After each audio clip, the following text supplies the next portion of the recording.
Bonjour à tous et bienvenue pour ce nouveau débriefing. Aujourd'hui, on a le plaisir d'accueillir deux avocats franco-américains qui interviennent spécialement pour des clients en France et aux États-Unis. Et nous allons parler du statut d'objecteur de conscience. Ce statut qui a été évoqué au Sénat français par la sénatrice Laurence Muller-Brand, qui avait porté une proposition pour inclure cela dans le projet de loi sur le pass vaccinal qui permettrait aux Français de revendiquer ce statut d'objecteur de conscience contre la vaccination. Il a été utilisé à plusieurs reprises et on pensait que c'était intéressant de faire cette interview avec deux professionnels, l'avocat William Snyder et l'avocat Brandon Byrne. Bonjour à vous deux. Bonjour. Et peut-être,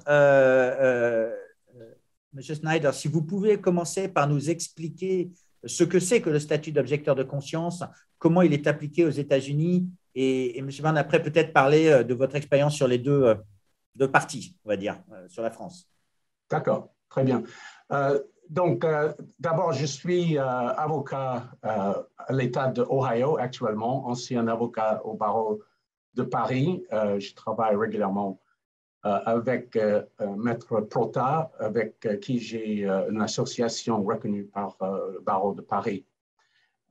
Donc, en bref, le sujet de objecteur de conscience a été litigé extensivement aux États-Unis dans les années 60. Et en fait, en conséquence, les États-Unis, c'est le rare pays où cette notion d'objecteur de conscience a reçu une analyse approfondie par les tribunaux jusqu'à la Cour suprême. Donc, ce moment est arrivé au début des années 60 avec la guerre de Vietnam, où il y avait beaucoup des objecteurs, notamment grâce à le mouvement pacifiste contre la guerre, un peu l'époque des hippies contre le complexe industriel militaire. Et en effet, en 1961, le Congrès américain a ordonné par statut la conscription de tous les mâles entre l'âge de 18 et 25 ans pour servir dans le militaire au Vietnam. Et il y avait un demi-million de conscrits qui sont devenus insoumis et cherchaient des exonérations. Il y avait des exonérations scolarité, mais notamment, il y avait des insoumis qui ont déclaré d'être objecteurs de conscience. Il y avait quelques 72 000 objecteurs de conscience officiellement. La plupart de ces demandes ont été refusées par le gouvernement et donc ils ont fait appel dans les cours.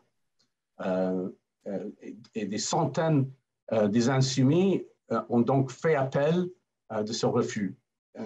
Donc ça a devenu un moment historique pour la Cour suprême de donner sa réflexion sur ce sujet parce que dans le statut, il y avait une exonération pour des raisons religieuses. Et en effet, dans les tribunaux, les insoumis ont élargi cette objection, exonération religieuse, en demandant exonération parce qu'ils étaient pacifistes. Et la Cour suprême, petit à petit, donc d'abord ils ont regardé la question, qui est un objecteur de conscience? Et dans ces circonstances, comment on peut justifier une exonération religieuse quand le demandeur suivit sa propre conscience sans référence à un culte établi, sans même une croyance en Dieu ou même un être suprême, qu'il était argumenté au tribunal. Pour sa part, la Cour a reconnu l'existence d'un droit d'objecteur de conscience dans un sens humaniste et laïque. Ce droit s'applique, selon la Cour, dans ce cas pour ces insoumis, si les conditions suivantes sont présentes. une croyance sincère, significative, des valeurs éthiques qui sont comparables à des croyants d'une religion traditionnelle et en opposition d'une imposition par le gouvernement contre sa volonté de le demandeur. Donc, on peut substituer aujourd'hui objecteur de conscience vaccinale pour ce refus de conscription dans le service militaire obligatoire des années 60, car ça revient dans les deux cas d'une croyance à la fois sincère et significative, ce qui souligne les valeurs de société où des gens refusent de céder le contrôle de leur vie personnelle au gouvernement. Donc, le cas de objecteur de conscience devant la Cour suprême, la plus connue, c'était le boxeur Mohamed Ali, aussi connu par son nom à l'époque, Cassius Clay. Et lui, il a demandé objecteur de conscience basé à son opposition à la guerre en tant qu'adhérent de l'islam noir. Et comme dans les autres décisions, la Cour a finalement, après 4 ans d'appel, donné raison à sa demande. Donc, on voit bien dans cette jurisprudence de la Cour suprême américaine que les principes s'appliquent bien pour les objecteurs de conscience vaccinale. Il suffit d'avoir une croyance sincère et significative contre l'obligation du gouvernement et guidée par la conscience individuelle. Merci beaucoup, Maître Snyder, pour ça. Maître Byrne, peut-être, vous avez des éléments à rajouter sur cet élément ou vous voulez parler peut-être de ce qui s'est passé au Sénat en France avec ce refus des sénateurs d'inclure un amendement qui pourrait inclure le statut d'objecteur de conscience. Est-ce que c'est contraire à la loi ou d'après vous?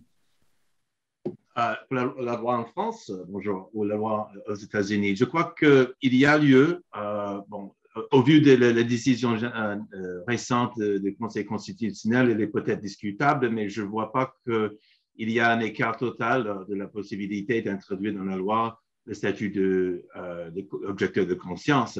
C'est une décision finalement qui serait celle du législateur, mais basée sur des principes constitutionnels que la France a toujours gardés, au moins depuis la de la Ve République. Je vois qu'il y a une base qui est importante à retenir, d'ailleurs, pour la sauvegarde des libertés des individus, d'introduire, sinon préserver ce droit en droit français. Mais aujourd'hui, en fait, en France, on n'a pas d'obligation vaccinale puisqu'il y a, on a mis en place un pass vaccinal, mais pas une obligation vaccinale. Notre ministre de la Santé a dit que c'était comme une obligation vaccinale.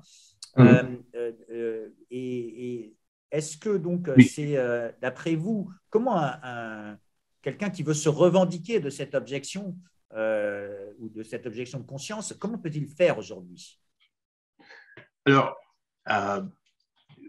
ça va dans le même sens que le raisonnement, que le fondement des objections de conscience qui est prévu dans la loi américaine ou dans la jurisprudence américaine. Et c'est, plus précisément dans le cas d'espèce, ici en France, on peut, d'abord, on devrait noter que ce vaccin est toujours en protocole d'essai et donc ce n'est pas un médicament dont les effets sont bien connus au long terme. Et cela a déjà créé un problème pour une imposition d'une obligation vaccinale ou une obligation médicale que ce soit. D'abord, il y a un problème que le législateur ne pourrait sans doute pas circonvenir, même surtout, je dirais, face à un contrôle du Conseil constitutionnel. Mais si on se met donc du côté des Américains, est-ce que c'est simple aujourd'hui pour un concitoyen américain d'aller voir son employeur et de lui dire je ne veux pas me faire vacciner et le motif principal, c'est l'objection, enfin, qu'il invoque, c'est l'objection de conscience pour les motifs. Est-ce que c'est simple aujourd'hui? Ou est-ce qu'il va devoir attendre 4 ans comme Mohamed Ali? Bon, ça dépend de l'employeur parce que Oui. aux États-Unis, ça reste quand même les sociétés privées peuvent exiger des vaccins pour leurs employés. Donc, ça dépend vraiment de chaque cas. Si c'est un cas d'un employeur avec plus de 100 employés, maintenant, bon, on a la décision du gouvernement que ce n'est pas obligatoire, mais quand même, si l'employeur décide de le faire, l'objection, le droit de recours, c'est pas facile. Voilà. C'est un droit, si on peut soulever ce droit d'objecteur de conscience, c'est vis-à-vis une obligation légale. Et non, il ne s'agit pas d'un droit qu'on peut poser contre un règlement intérieur d'une société privée. Donc en France, en fait, il n'y a pas ce statut est difficile puisque justement, il n'y a pas cette obligation.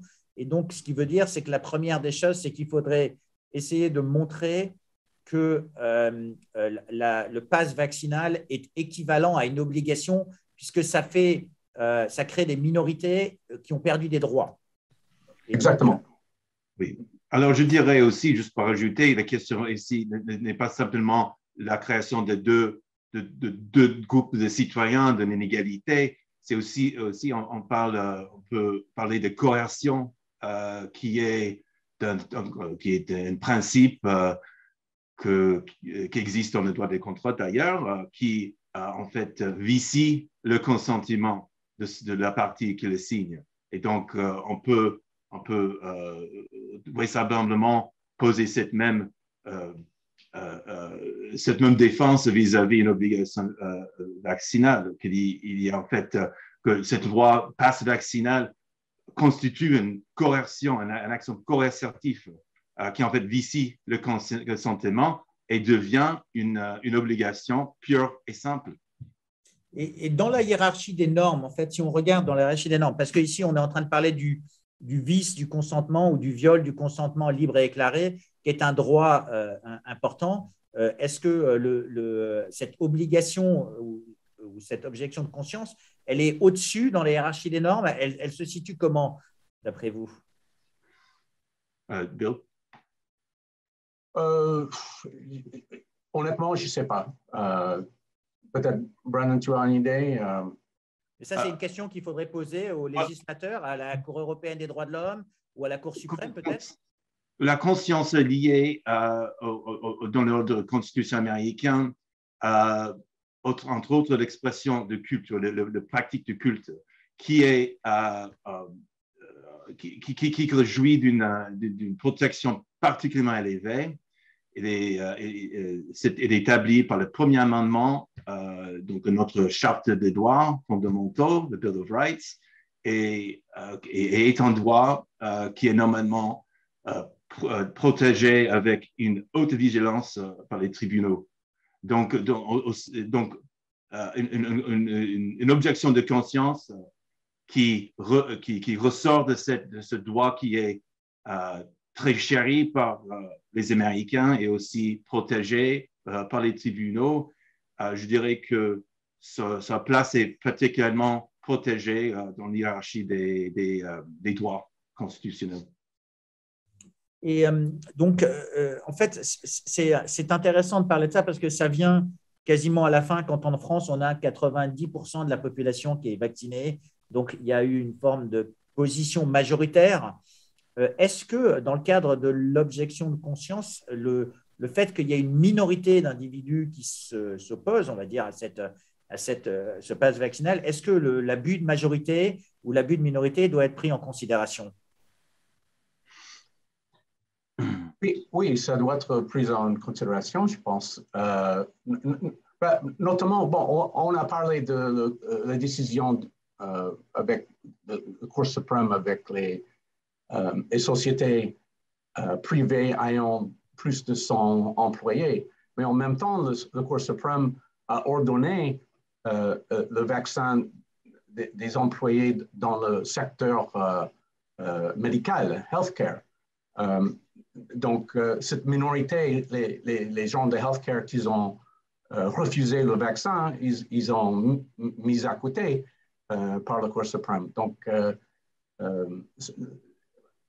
et la raison pour laquelle ils ont décidé différemment, c'est compliqué parce qu'il y a de sécurité sociale, il y avait Medicare, tout ça c'est impliqué. Et donc le gouvernement avait un pouvoir plus important que dans les sociétés privées. Donc je dirais que le résultat c'est un peu mixte et on ne va pas toujours prendre en considération la minorité. Donc aujourd'hui, pardon, maître, juste pour rajouter, parce qu'on va parler bientôt de cette décision de la Cour suprême, les différences entre ces deux arrêts, ces deux opinions intéressantes, mais à mon avis, reste le même raisonnement, c'est celui de compétences qui a été attribuée à un ministère ou à un autre par le législateur. Donc, le Cour suprême, un peu dans le même sens que le Conseil constitutionnel en France, a référé au pouvoir démocratiquement attribué au législateur de faire ces décisions. Ce qui est important de retenir, c'est les deux décisions de l'arrêt du Cour suprême, celui qui a annulé l'obligation vaccinale pour les sociétés privées ayant des salariés de plus de 100, au nombre de 100, et que la règle qui a été promulguée échappait à la compétence qui lui a été attribuée par le législateur. Le Cour suprême n'a pas, en fait, s'appuyé sa décision sur un droit fondamental, uniquement sur les pouvoirs relatifs des deux pôles politiques des États, des deux trois politiques, piliers de politique des États-Unis, celui des législateurs et l'exécutif. Donc, c'est quand même compliqué, on va dire, ce statut d'objecteur de conscience pour un Français lambda, pour un Américain lambda, ce qui veut dire que c'est un chemin de croix, on va dire, ça va être, pour y arriver, si quelqu'un veut l'utiliser. Je dirais philosophiquement, ça peut être difficile vu que la philosophie juridique en France est très, très influencée par Rousseau, pour laquelle on connaît tous sa formule de volonté générale. Et donc, avec cet rattachement à ce principe, on trouve souvent que les revendications des droits d'individus sont plus souvent supprimées en faveur de ce qui était considéré la volonté générale. Et donc, ça, c'est pour la France et pour Maître Snyder, pour les États-Unis, comment on pourrait dire? Pour les États-Unis, moi je dirais que c'est comme on a parlé brièvement sur cette Cour suprême avec des ouvriers santé, que c'est aussi mixte, mais c'est une jurisprudence qui est plus basée sur un précédent en même temps. Donc, on cherche toujours les précédents et si on peut faire un argument pour objecteur de conscience, le précédent tribunal, en les tribunaux, c'est très bon, comme j'avais expliqué pour ceux qui ont objecté pour la guerre de Vietnam. Mais donc, pour vous, c'est un argument qui est valable et qu'on peut aller défendre. Donc, vous seriez prêt à défendre ça, que ce soit aux États-Unis ou en France, ce statut, les conditions sont réunies, d'après vous, pour que, et d'un côté, le Conseil constitutionnel et de l'autre côté, la Cour suprême puissent se saisir de ces éléments-là? C'est toujours difficile quand on vient de notre système de loi, un droit commun versus droit civil, mais je crois que des arguments sont bons et c'est un précédent qui doit être pris en compte par le Conseil constitutionnel. Je crois qu'il vaut cet argument en droit français. S'il n'existe pas une histoire ou des précédents significatifs qui défend l'idée de l'objecteur de conscience. Et on peut voir dans l'histoire française certains moments où une sorte d'objectif de conscience a été défendu. Je pense notamment à des cas de la guerre de 14-18 et les soldats français qui ont été récemment amnistiés de leur refus de se battre pendant la guerre 18. Donc, il y a ce sens qu'il existe une possibilité de lever son objection pour des raisons de conscience. Mais c'est vrai que ce principe juridique n'est pas du tout aussi développé en droit français qu'il était aux États-Unis. Et je crois que peut-être les différences et la présence de cette charte de droits fondamentaux qui est établie dans la Constitution, une véritable liste des pouvoirs des peuples, retenus des peuples et l'interpréter étant le plus étendu que possible. En France, bien sûr, il y a la Déclaration des droits de l'homme de 1789, mais sa place n'est pas du tout aussi assurée dans l'ordre constitutionnel français qu'il est son équivalent, le Bill of Rights, dans l'ordre constitutionnel américain. Justement, vous avez parlé de but de majorité. Nous considérons en jurisprudence constitutionnelle que justement la présence de ces droits énumérés que retient le peuple vis-à-vis du gouvernement est une sorte de garde contre un abus de majorité. D'accord. Mais bon, pour conclure, donc en France, on a quand même un président qui, en mars 2020, avait déclaré « Nous sommes en guerre ». Contre, bien sûr, le virus, il a mis en place un conseil de défense. Donc, on pourrait éventuellement lui opposer que comme nous sommes en guerre et qu'il y a un conseil de défense, des situations, on va dire, guerrières s'appliquent, même si jamais c'est une image. En tout cas, Maître Snyder et Maître Berne, merci beaucoup pour ces explications aujourd'hui, qui sont, comme je l'ai dit, elles sont complètes. Quelque part, si jamais je peux me permettre de conclure, et je le fais sous votre contrôle, j'ai le sentiment qu'aux États-Unis, ce droit est un petit peu plus consacré par la Constitution américaine qu'elle ne l'est en France, puisqu'on a sous-traité une partie de l'exécution du contrôle des droits de l'homme à la Cour européenne des droits de l'homme. Cependant, c'est une vraie question qui vaut le coup d'être posée des deux côtés de l'Atlantique, étant donné que, comme Maître Snyder nous l'a dit, les conditions sont remplies, notamment au niveau de la croyance, sur des éléments dont les faits ne sont pas complètement établis vis-à-vis des thérapies géniques qui sont imposées, même si ce n'est pas totalement une obligation. Voilà. Je tenais à vous remercier aujourd'hui. J'espère que le résumé correspond à peu près à ce qu'on s'est dit. Oui, tout à fait. Voilà. Écoutez, merci beaucoup et puis bonne journée à vous deux. Merci. Merci à vous.